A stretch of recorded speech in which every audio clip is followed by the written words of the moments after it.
Il est le plus grand domaine skiable des Alpes. 600 km de pistes réparties sur 12 stations françaises et suisses. C'est ainsi qu'il séduit les skieurs en leur proposant de dévaler les pentes de 2 pays différents et en oubliant la frontière.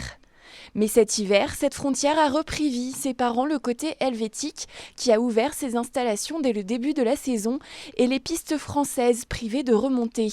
Du côté français, c'est les gens qui sont venus en raquette, en randonnée, en famille, etc.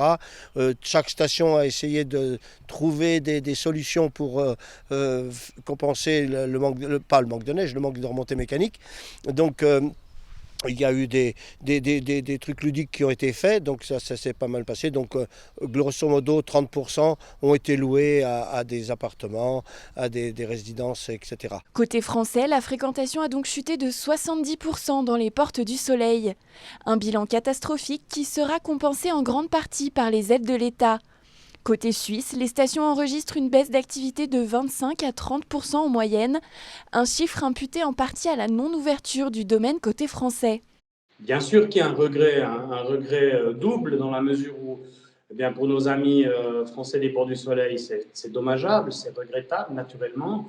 Après, il ne m'appartient pas à moi de porter un jugement sur les décisions politiques. Ce sont des décisions qui répondent et qui sont de la compétence des gouvernements respectifs.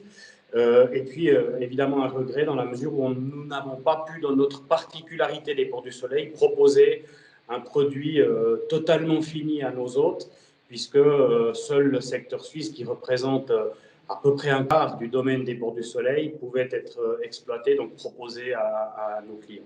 Tous les yeux sont désormais tournés vers la saison d'été et ces VTTistes nombreux à apprécier, eux aussi, le domaine franco-suisse.